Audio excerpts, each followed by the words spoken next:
Quero convidar você a abrir a sua Bíblia na carta de 1 Timóteo, capítulo 5. 1 Timóteo, capítulo 5. Nós vamos olhar hoje dos versículos 17 até o versículo 25. 1 Timóteo 5, do 17 ao 25. Se você está usando uma das Bíblias da igreja, essa passagem está na página 928.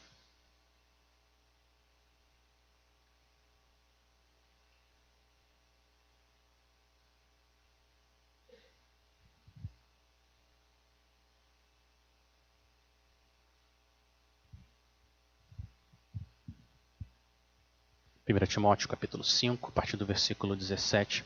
Assim diz a palavra do Senhor.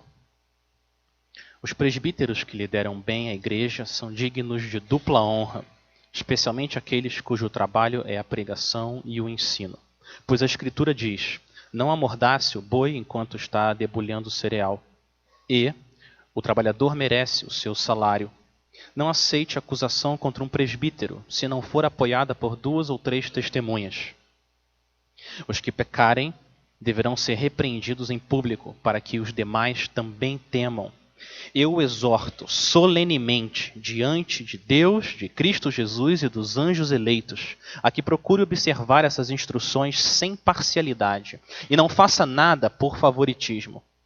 Não se precipite em impor as mãos sobre ninguém e não participe dos pecados dos outros. Conserve-se puro. Não continue a beber somente água. Tome também um pouco de vinho, por causa do seu estômago e das suas frequentes enfermidades. Os pecados de alguns são evidentes, mesmo antes de serem submetidos a julgamento, ao passo que os pecados de outros se manifestam posteriormente. Da mesma forma, as boas obras são evidentes e as que não o são não podem permanecer ocultas. Vamos orar mais uma vez?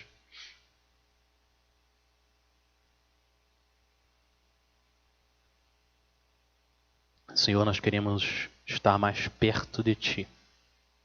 Esse é o nosso pedido, Pai. A gente reconhece que o Senhor se aproxima de nós e nos mostra quem o Senhor é e o Teu Filho através da Tua palavra.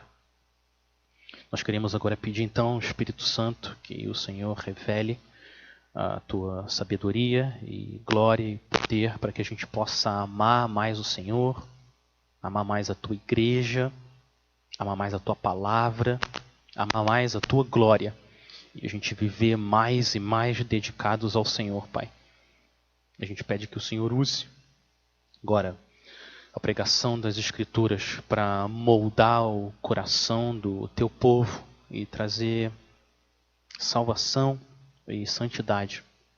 Esse é o nosso pedido, Senhor, em nome de Jesus. Amém.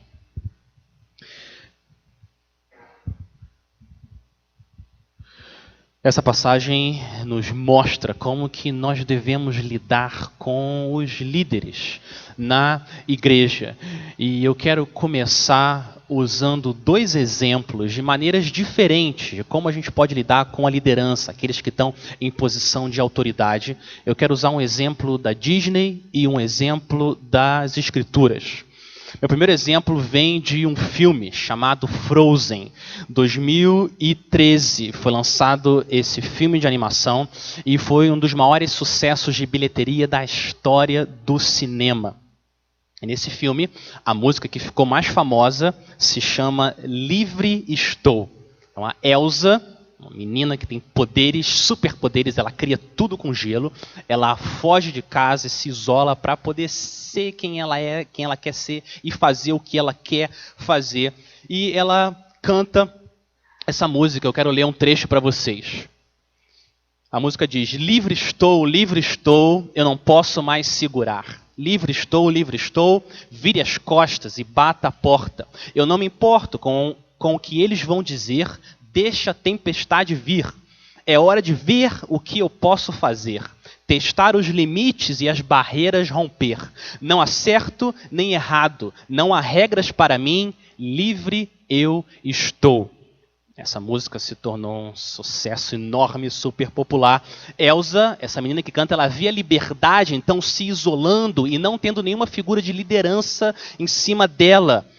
Não há certo, não há errado, não há regras para mim.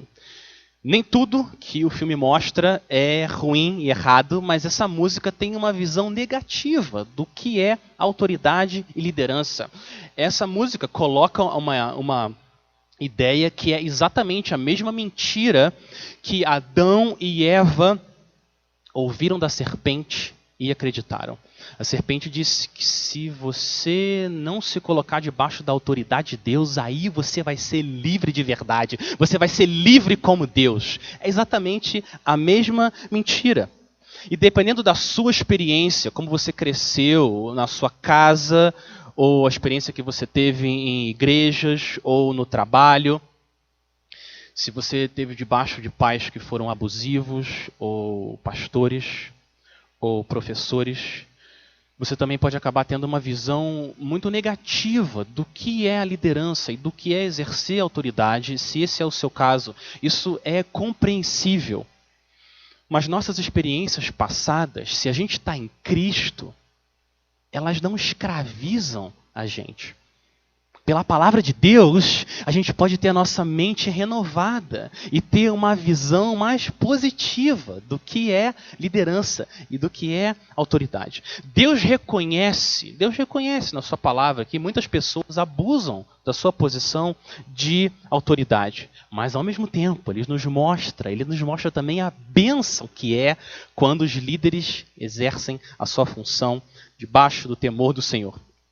Deixo agora o meu segundo exemplo, não da Disney, agora do rei Davi, como a gente ouviu aqui no culto 2 Samuel 23. O pastor Mark Dever recentemente trouxe essa passagem num evento sobre igreja. Olha deixa eu ler de novo para vocês o que Davi disse.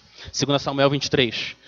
O Deus de Israel falou, a rocha de Israel me disse: quem governa o povo com justiça, quem o governa com o temor de Deus, é como a luz da manhã ao nascer do sol, numa manhã sem nuvens. É como a claridade depois da chuva, que faz crescer as plantas da terra. Estar debaixo de um governo com um líder assim, com um bom líder, é uma bênção. É como a luz no nascer do sol, é como a claridade depois da chuva. Por que tem aluno que quer correr e falar com o professor depois da aula? Ou os filhos que correm em casa e pulam no colo do pai que está no sofá? Por quê? Porque os bons líderes atraem as pessoas. Elas querem ficar debaixo delas. Deus nos fez assim. A gente precisa de pessoas que liderem e governem no temor do Senhor. E é exatamente isso que acontece quando a gente coloca a nossa fé em Cristo. Quando a gente se coloca debaixo do governo dele. O governo dele é bom. É um governo que dá vida. É como o sol que faz as plantas crescerem. E são esses os líderes que Deus precisa levantar com as nossas orações, nas nossas igrejas e aonde nós estivermos. E essa passagem lida exatamente com essa questão dos bons líderes e como nós devemos lidar com os líderes. Se a gente lembra o contexto que Timóteo estava aqui, fica mais claro por que Paulo de novo traz esse assunto da liderança. Você lembra que, numa viagem missionária, Paulo deixou Timóteo ali na igreja em Éfeso, e a igreja estava passando por um momento muito, muito crítico, muito difícil. Líderes da igreja, pastores, estavam ensinando doutrinas destrutivas, falsas, vivendo em pecado, não honrando o Senhor na igreja de Cristo. A igreja precisava urgentemente de uma liderança que amasse a verdade e a piedade. E essa transição, essa renovação na liderança precisava acontecer urgente para que a igreja pudesse de novo voltar para o seu primeiro amor, para amar Cristo. É por isso que depois de falar das qualificações dos líderes no capítulo 3, Paulo volta de novo para o mesmo assunto. Porque crítico, qualquer lugar que a gente estiver, na família, na escola, numa empresa, na igreja. Que a liderança tema o Senhor. Então, Paulo aqui trata de 3 assuntos em relação à liderança. Tem muita sabedoria do Espírito Santo aqui nesses versículos. Ele fala de 3 assuntos. Primeiro assunto, sobre a remuneração daqueles que lideram, dos pastores. Segundo assunto, como é que nós lidamos com as acusações que chegam contra os líderes. E o terceiro assunto, como que deve ser o processo de seleção, processo de escolha para aqueles que vão liderar a casa de Deus. Então, remuneração, acusação e seleção. Então ele começa falando sobre a remuneração. Versículo 17, ele fala que os presbíteros, sinônimo para pastores, que lideram bem a igreja, são dignos de dupla honra, especialmente aqueles cujo trabalho é a pregação e o ensino. No capítulo 3, Paulo tinha colocado 3 qualificações para um homem liderar na igreja: capacidade, casa e caráter. O homem deveria ter a capacidade de ensinar, ele deve ser um bom líder em casa e, terceiro, ele deve ter um caráter que espelha quem Deus é. Isso não muda de pastor para pastor, isso não muda de líder para líder, mas uma coisa muda, como a gente vê aqui nesse versículo: as atividades que esses líderes estavam mais envolvidos. Alguns líderes ficam mais envolvidos em questões administrativas, outros em aconselhamento bíblico, outros mais com jovens, e outros mais com ensino público, e outros mais com discipulado. Então, dependendo do tamanho da igreja, das necessidades da igreja e dos dons que o Espírito Santo derrama de forma soberana, cada líder se envolve mais em uma determinada atividade. Então, o que Paulo está falando aqui? Está falando, igreja, sejam generosos com os seus líderes. E ele fala especificamente daqueles que estão envolvidos na atividade da pregação e do ensino da palavra. Tem 2 razões. Por que Paulo faz isso? 2 razões para a generosidade cristã na hora da gente olhar para os nossos líderes. Uma razão é explícita e uma outra é implícita. A razão explícita é a que está no versículo 18, o versículo seguinte. E deixa claro que essa honra que ele está mencionando tem a ver com a remuneração, o pagamento que a igreja dá para eles. Olha o que o versículo 18 diz. Ele começa com a palavra pois. Por quê? Porque a Escritura diz, e aí ele cita 2 passagens. Primeiro, não amordace o boi enquanto está debulhando o cereal. E, segundo, o trabalhador merece o seu salário. Ele cita 2 passagens da Bíblia para defender a ideia do que ele está colocando aqui. A igreja ser generosa com os líderes que ensinam. A primeira citação vem lá de Deuteronômio, Antigo Testamento. Deuteronômio 25:4. Uma passagem que fala para o povo de Israel não amarrar a boca do boi enquanto ele está pisando no trigo, no cereal. Deixa o boi também comer um pouco do cereal enquanto ele está trabalhando, enquanto ele está debulhando. Paulo usa essa mesma passagem lá em 1 Coríntios para mostrar que Deus não está preocupado com os bois, mas que ele está dando um princípio que deve ser aplicado às pessoas que trabalham. Olha o que Paulo fala lá em 1 Coríntios 9:7. Quem é que vai à guerra às suas próprias custas?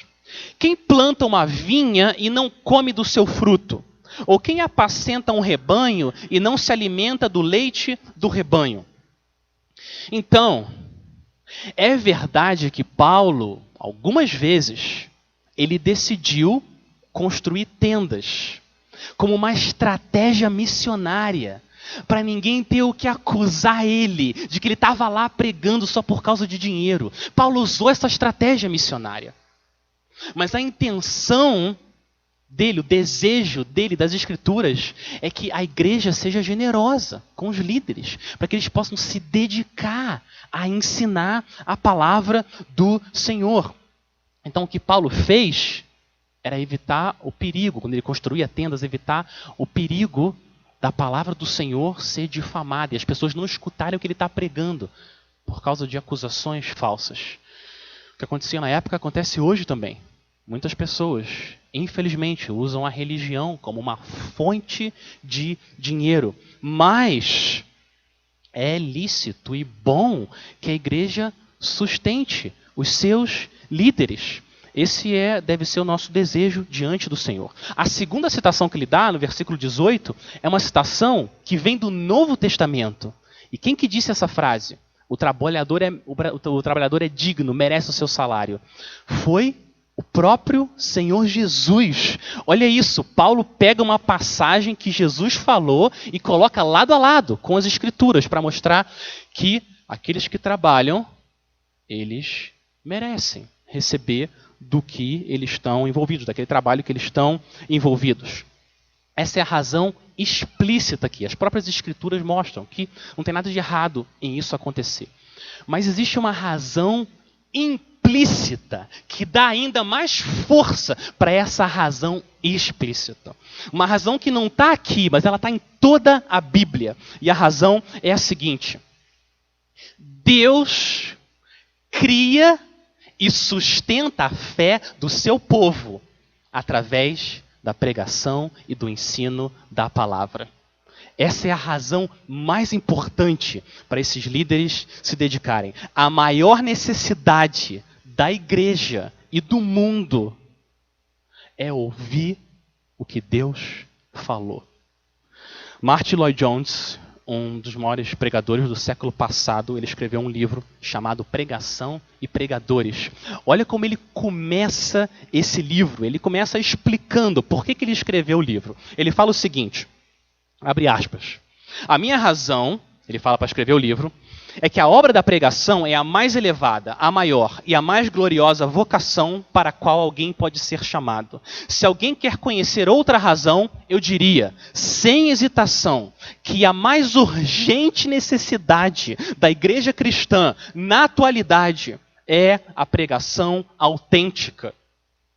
E visto que esta é a maior necessidade, mais urgente da igreja, evidentemente, ela é também a maior necessidade do mundo. A nossa maior necessidade é a pregação autêntica, porque a nossa maior necessidade é Deus. Nós precisamos de Deus. E o que a pregação faz é mostrar quem Deus é para o povo dele. E é por isso que a gente precisa da pregação autêntica. A pregação que Martyn Lloyd-Jones está falando aqui é a pregação de Cristo. E ele crucificado. É isso que alimenta o povo de Deus. Nós precisamos de um ensino que seja centrado em Deus e não no homem, na eternidade e não no temporário, na santidade e não na prosperidade. Um ensino que seja centrado no Senhor. Um ensino que seja centrado na glória do sofrimento por causa de Deus e não na glória do conforto aqui na terra. É isso que a gente mais precisa, que a igreja mais precisa e que o mundo mais precisa. E é isso que Martyn Lloyd-Jones está falando aqui. Essa que é a pregação autêntica. Como que você é transformado? Conhecimento verdadeiro entra na sua mente. Conhecimento verdadeiro, conhecimento falso não transforma a gente. Conhecimento verdadeiro entra na nossa mente e transforma o nosso coração. E cria afeições, sentimentos religiosos em relação a quem Deus é. É assim que a gente muda. E é por isso que a gente precisa de líderes que ensinam a palavra de forma verdadeira. Porque só assim que a gente vai entender quem Deus é e a amar mais a Ele. E continuar nessa difícil, mas bendita caminhada, corrida da fé. Nós precisamos de conhecimento verdadeiro de Cristo para a gente ser transformado de glória em glória. E o único lugar que a gente pode ver Cristo, a glória dele, é na palavra do Senhor. Esse é o objetivo da pregação. Essa é a razão implícita, porque Paulo fala da honra, aqui no versículo 17, que deve ser dado a esses líderes. A questão não é o pregador, a questão é o Cristo que é pregado. É por isso que a igreja tem que ser tão diligente com o ensino dela e o que ela acredita. Pergunta: como que a fé cristã saiu de um movimento de 12 pessoas e se tornou um movimento de mais de 1 bilhão de pessoas nesse mundo? Como que isso aconteceu? Como? Através da generosidade cristã, do povo de Deus, que deu recursos, que enviou missionários, que sustentou pregadores, para que a palavra de Deus fosse ensinada, e o povo de Deus sendo criado através da palavra. É isso. Por isso que Paulo dá tanta importância aos líderes e àqueles que ensinam a palavra do Senhor. Então essa é a primeira mensagem aqui de como nós devemos lidar com os nossos líderes. Sejamos generosos, especialmente aqueles que estão envolvidos no ensino. E eu dou glória a Deus porque essa igreja é uma igreja generosa. Depois de falar de remuneração, Paulo agora passa para o próximo assunto, um assunto difícil, o assunto da acusação. Acontece, desse lado do céu vai acontecer. Como que a gente lida quando um líder é acusado de alguma coisa na igreja? Como que a gente lida com isso? Versículo 19. Não aceite acusação contra um presbítero, um pastor, um líder. Não aceite acusação contra um presbítero, se não for apoiada por 2 ou 3 testemunhas. Então, de novo, olha o que Paulo faz. De novo, ele usa o Antigo Testamento. As acusações contra os líderes devem ser trazidas com 2 ou 3 testemunhas. Não devem ser aceitas acusações a partir de uma única pessoa. Os líderes devem ser protegidos de acusações injustas e maliciosas. O Senhor Jesus usou o mesmo princípio para lidar com as pessoas na igreja. Lembra lá a disciplina em Mateus 18. 2 ou 3 testemunhas devem ir até a pessoa e exortar ela. Isso pode não proteger completamente os líderes, mas pelo menos guarda eles de acusações injustas, diminui o risco de acusações falsas. Mas o que acontece no caso daquela acusação ser verdadeira e aquele líder realmente está em pecado? Como que a gente deve lidar com aqueles que estão em pecado persistente, sem arrependimento na liderança? Próximo passo é o versículo 20. Olha o que o versículo 20 diz: os que pecarem deverão ser repreendidos em público, para que os demais também temam. Então, porque os líderes têm um papel público, eles também devem ser repreendidos em público, se o pecado é persistente. E qual que é o objetivo dessa repreensão pública? Olha o final do versículo 20. Qual que é o objetivo? O objetivo é para que os demais também temam. Temam e não pequem contra o Senhor. Então o objetivo é que essa repreensão pública traga vida para a igreja. Que as pessoas fujam do pecado e corram para Deus. Esse que no final das contas é o objetivo da repreensão e é o objetivo da disciplina na igreja. Sempre é trazer vida. Paulo fez isso com Pedro. O apóstolo Paulo repreendeu o apóstolo Pedro publicamente, quando ele estava lá em Antioquia. Pedro estava lá, comendo com gentios, tranquilo, e chegaram os judeus. E ele temeu mais os judeus do que a Deus. O que ele fez? Parou de comer com os gentios e foi se reunir só com os judeus. Paulo não aceitou essa hipocrisia no apóstolo Pedro. Publicamente, falou com Pedro, Gálatas 4,14. Pedro, se você que é judeu vive como gentio e não como judeu, por que quer obrigar os gentios a viverem como judeus? Publicamente. Foi o que Paulo fez. Nós devemos então ver essas repreensões públicas como um alerta para todos nós. Sempre que a gente ouve alguém sendo repreendido publicamente ou alguém caindo em pecado, deve ser um alerta do que vai acontecer também publicamente no dia do julgamento.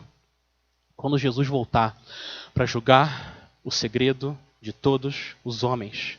O pecado é sério. E Deus é santo. E a graça é maravilhosa. E Cristo é precioso. Então um líder que anda em pecado precisa ser repreendido e corrigido para o bem da igreja, para que haja vida no meio do povo de Deus. Esses casos públicos devem gerar em nós um temor santo e saudável, para a gente fugir do mal e honrar o nome do Senhor. Provérbios 3:7. Não seja sábio aos seus próprios olhos. tema o Senhor e evite o mal.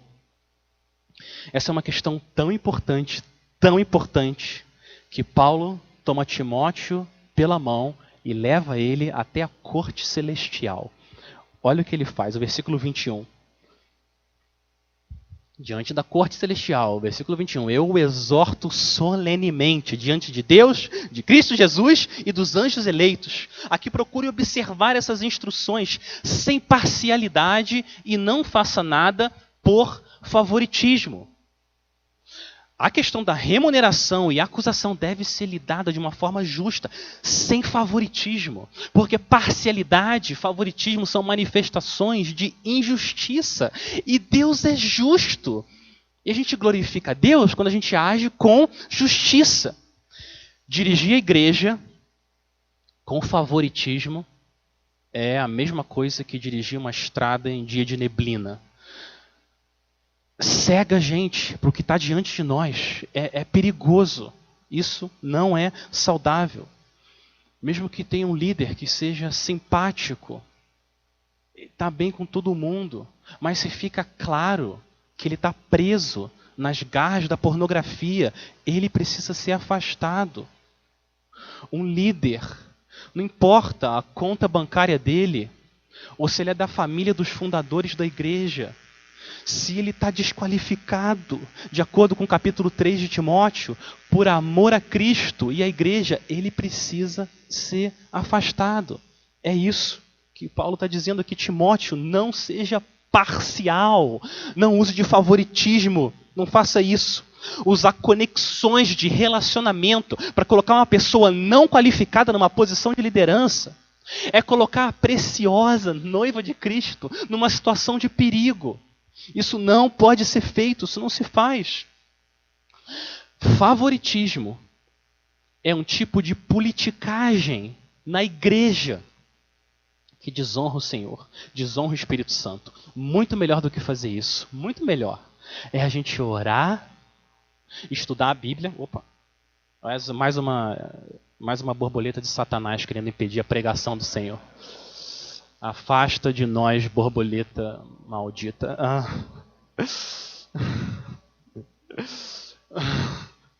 É muito melhor a gente orar, temer o Senhor e entregar os resultados para o Senhor. Não usar de esquemas dentro da igreja. Isso não vai trazer vida e não vai trazer glória ao nome do Senhor. Remuneração. Acusação, o próximo assunto importante e difícil que Paulo lida aqui nesse capítulo é o processo de seleção dos presbíteros. Ele já deu as qualificações, agora ele fala sobre o processo de seleção, como que a igreja deve lidar com seus líderes. Versículo 22. Não se precipite em impor as mãos sobre ninguém e não participe dos pecados dos outros. Conserve-se puro. Você lembra que impor as mãos era o símbolo numa cerimônia de designar alguém para uma posição de liderança, né? Um símbolo que vem lá do Antigo Testamento, dos rituais do Antigo Testamento. Então, o que a igreja deve fazer é esperar ao invés de se precipitar. Colocar alguém em uma posição de liderança sem que a pessoa seja testada não é sábio. E olha a lógica de Paulo, olha a lógica dele. Se a gente se precipita e coloca alguém que possivelmente não está qualificado numa posição de liderança e essa pessoa peca, Paulo junta o pecado dessa pessoa com nós mesmos, com a igreja. É o que ele fala. Não se precipite em impor as mãos sobre ninguém e não participe dos pecados dos outros. E essa palavra participar é a mesma palavra que a gente usa para comunhão, que a igreja usa para comunhão. Então existe uma comunhão se a gente negligencia a palavra do Senhor e coloca pessoas que não deveriam em posição de liderança. Do lado positivo, quando você dá ofertas para a igreja e para missões, e quando você ora pela Índia, como nós fizemos quinta-feira e hoje, o que está acontecendo é que nós estamos participando das boas obras que o Senhor está fazendo através dessas pessoas. Mas do lado negativo também é verdade, e esse é o alerta de Paulo aqui no versículo 22.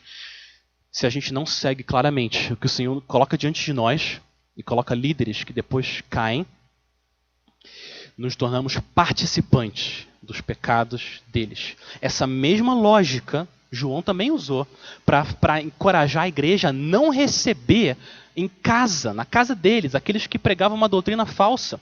Olha o que João disse, 2 João 11. Por que a gente não deve receber pessoas que pregam heresias? Porque aquele que lhe dá boas-vindas se faz cúmplice das suas obras más. Então Paulo não está falando você receber algum testemunho de Jeová na sua casa e pregar o evangelho para ele. Não é isso que ele está falando. Quer dizer, desculpa, João. João está dizendo para você não participar, abençoar o trabalho de alguém que ensina algo que vai destruir a vida das pessoas. É exatamente a mesma lógica. E o próprio Deus, o nosso Deus usou essa lógica também. Quando ele falou para o profeta Ezequiel e falou que ele é como se fosse um atalaia. O que é o atalaia? Atalaia é aquele homem que era escolhido e ficava numa torre vendo quem estava vindo lá de longe. Qual que era o papel do atalaia? Se ele vê um exército inimigo se aproximando, ele precisa tocar a trombeta, avisar para o povo, inimigos estão chegando. Todo mundo vai ouvir e se mesmo assim alguém ignorar aquele chamado e morrer, o Senhor fala, o atalaia não é responsável. A pessoa que morreu, ela é responsável. Mas Deus fala para Ezequiel, se você que está lá na torre, vê o exército inimigo se aproximando e o atalaia não soa a trombeta e o inimigo vai e mata alguém do povo, então o sangue daquele que morreu está nas mãos do atalaia. Existe uma cumplicidade, uma comunhão naqueles que negligenciam o chamado do Senhor. E esse é o alerta de Paulo para Timóteo e para nós como igreja. É impossível qualquer igreja se guardar 100% de problemas morais. Isso é impossível, mas Deus nos chama a gente nos colocar debaixo da palavra dele, nos submetermos à autoridade e liderança dele e escolhermos líderes de acordo com a palavra do Senhor. Então, colocar líderes na casa de Deus deve ser um processo regado a muita oração, estudo da Bíblia, porque as consequências são enormes. A igreja cristã carrega o nome de Cristo, nome santo do Senhor. A gente quer fazer tudo o que a gente puder para não desonrar o nome do nosso Rei e não criar nenhum obstáculo para que as pessoas não ouçam a maravilhosa mensagem da cruz que pode reconciliar pecadores com o nosso Deus Santo.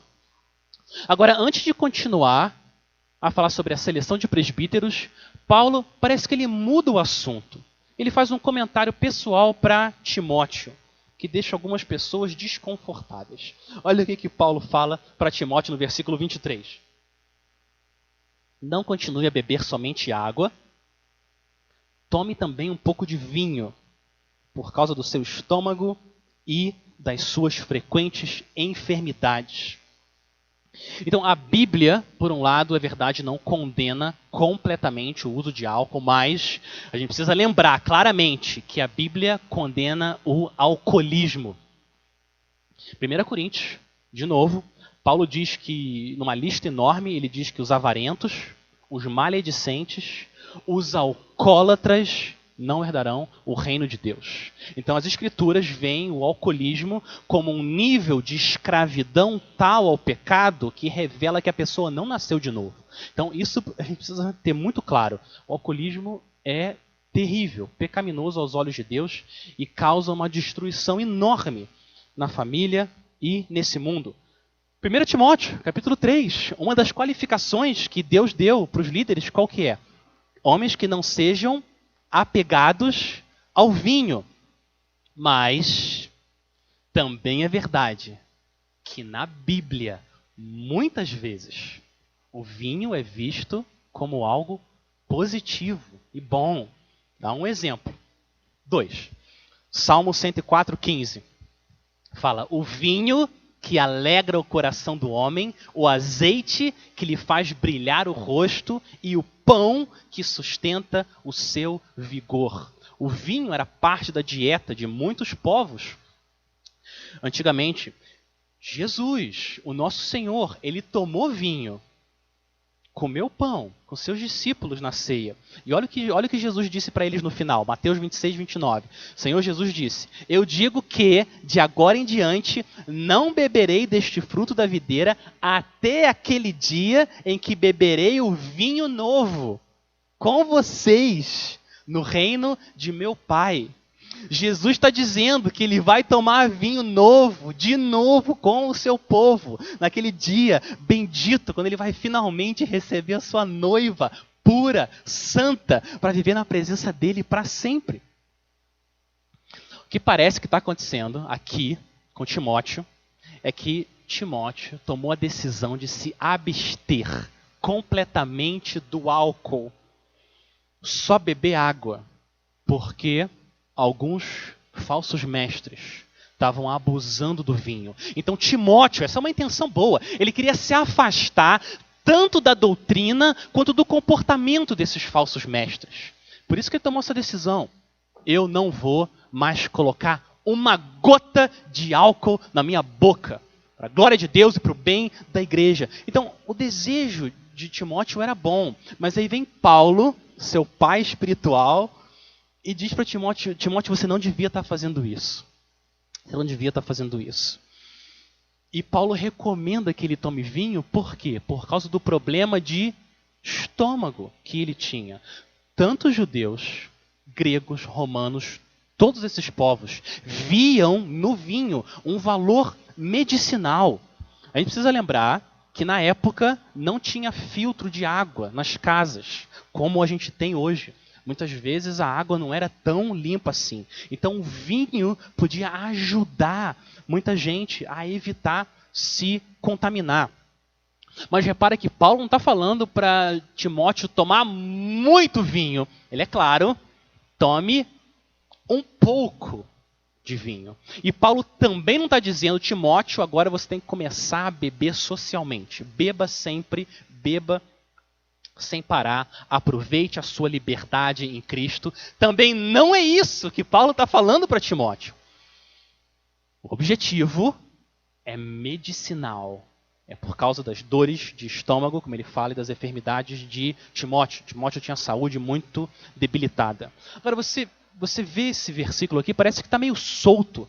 Paulo está falando da seleção de líderes, aí ele para e fala: ô Timóteo, e não toma só água não, toma vinho também. E depois volta a falar sobre a seleção de líderes. Por que Paulo está falando de vinho aqui no meio dessa discussão sobre escolher líderes? A ligação é a última palavra do versículo 12. Olha como ele termina o versículo 12. Ele fala para Timóteo: conserve-se puro. E Paulo está lembrando a Timóteo que a pureza espiritual não vem se abstendo completamente de uma determinada bebida ou de um alimento. Paulo está falando: Timóteo, meu filho, eu sei que tem gente abusando do vinho na igreja. Eu sei disso, e isso é pecaminoso aos olhos de Deus. A sua atitude é boa, o seu desejo é bom de se abster, mas você precisa parar com isso, por causa das suas dores no estômago. Toma um pouco de vinho, porque não é isso que vai atrapalhar você a se deixar mais parecido com Cristo. Porque a pureza espiritual não se alcança com abstinência de alimentos. E depois de falar isso para o seu filho amado, Paulo retoma o importante assunto da seleção, da escolha de líderes. E ele mostra por que o tempo é um fator importante. Olha o versículo 24. Olha por que o tempo é tão importante quando a gente vai escolher líderes nas nossas igrejas. Versículo 24. Os pecados de alguns são evidentes, mesmo antes de serem submetidos a julgamento, ao passo que os pecados de outros se manifestam posteriormente. Da mesma forma, as boas obras são evidentes, e as que não o são não podem permanecer ocultas. Olha de novo, qual que é a lógica? as boas obras e as más obras, uma hora ou outra, vão aparecer. Porque a gente conhece a árvore pelos seus frutos. Mas para que isso aconteça, as árvores precisam ser regadas pelo tempo. Tempo precisa ser dado à igreja e às pessoas. Situações de dificuldade, conflito, pressão, dor, sofrimento, alegria. Diferentes situações têm que ser colocadas diante da vida daquelas pessoas para a gente ver como é que a pessoa reage diante do Senhor, se ela se mantém fiel ao nosso grande Deus. Olha o que o versículo 24 diz. Ele diz que tem dois tipos de pecados. Os evidentes agora e os evidentes depois. Isso é muito importante a gente considerar quando a gente pensa na liderança. Essa ideia de evidência agora e evidência depois acontece o mesmo com as nossas doenças, é ou não é? Se você pegar catapora, todo mundo vai dizer que você está com catapora, porque vai ser evidente. Seu corpo vai ficar cheio de bolinha vermelha, não é isso? Isso é evidente. Mas tem algumas doenças que elas se desenvolvem por anos e anos dentro do nosso corpo e só depois que elas vão se manifestar. É exatamente a mesma coisa com os pecados. Tem aqueles que são evidentes, claros, e aqueles que não são tão evidentes, mas o tempo vai revelar. Vou pegar o exemplo, 1 Timóteo 3, algumas das qualidades do líder é que ele devia ser moderado, sensato, cordial, inimigo de conflitos. Muito bem, então se alguém é briguento, grosso, pavio curto, está evidente. Essa pessoa não pode liderar a igreja. Mas alguns pecados são mais lentos. Alguns tipos de orgulho e sensibilidade espiritual demoram mais para se manifestar. Por isso que o tempo é importante. A gente precisa também de um histórico positivo na vida desses líderes. De mansidão, humildade, perseverança, para que a igreja, noiva de Cristo, seja protegida. Não existe líder perfeito, mas nós queremos líderes que lutem contra o seu orgulho, contra o seu pecado, contra a sua vaidade, tudo que ainda habita no coração humano.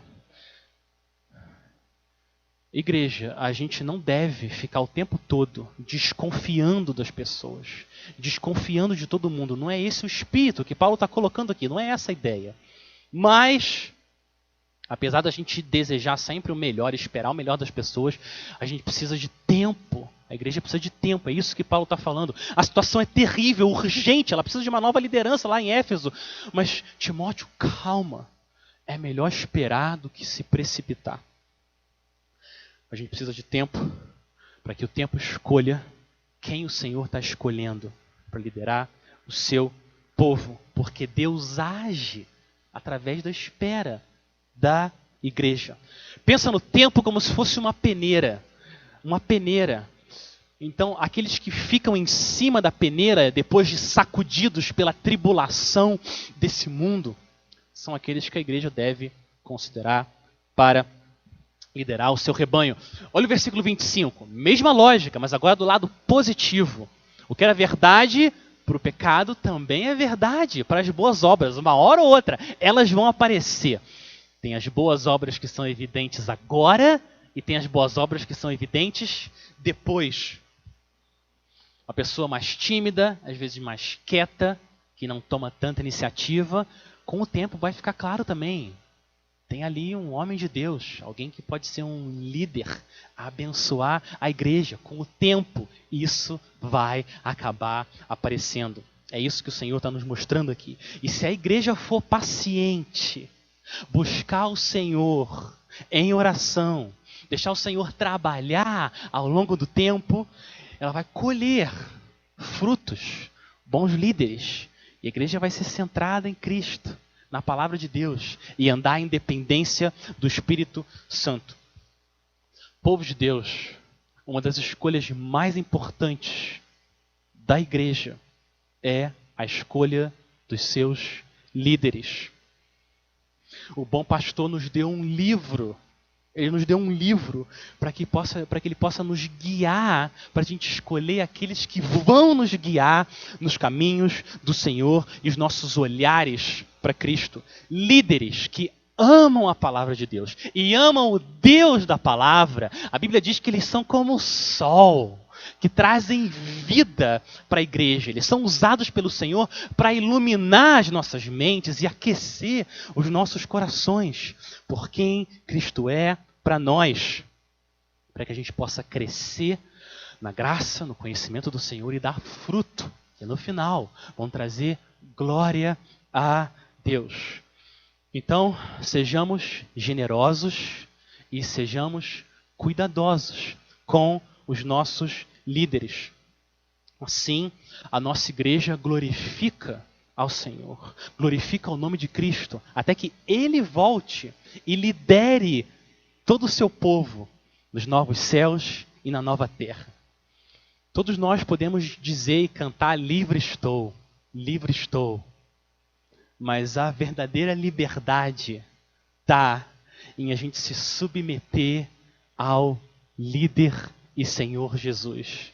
Não existe liberdade maior do que a gente se colocar debaixo da autoridade desse rei que recebeu do Senhor toda a autoridade nos céus e na terra. E o que o nosso líder está dizendo é como a gente deve escolher aqueles que vão nos liderar debaixo dele, para que a gente continue olhando para o autor e para o consumador da nossa fé. Vamos orar então? Vamos orar ao nosso Deus e pedir que isso aconteça aqui na nossa igreja. Pai, nós queremos agradecer o Senhor pela Tua palavra e agradecer o Senhor pelo sangue de Cristo que nos libertou e agora nós estamos livres para fazer a Tua vontade, que é boa, agradável e perfeita. Nós queremos continuar orando, Pai, pedindo que o Senhor levante líderes na nossa igreja e na Tua igreja espalhada nos 4 cantos desse mundo, Pai. Líderes que reflitam quem o Senhor é, que nos mostrem como o nosso bom pastor é bom, gracioso. Líderes que sejam usados pelo Senhor para nos mostrar verdades do Teu Evangelho, da Tua glória. A gente pede, Pai, que na Tua misericórdia o Senhor faça isso com o Teu povo. Que o Senhor possa calar ou trazer arrependimento naqueles que não ensinam verdades sobre o Teu Evangelho, sobre Cristo. E o Senhor levante mais e mais homens e mulheres que possam ensinar a verdade da cruz. Esse é o nosso pedido, Pai, em nome de Jesus. Amém e amém.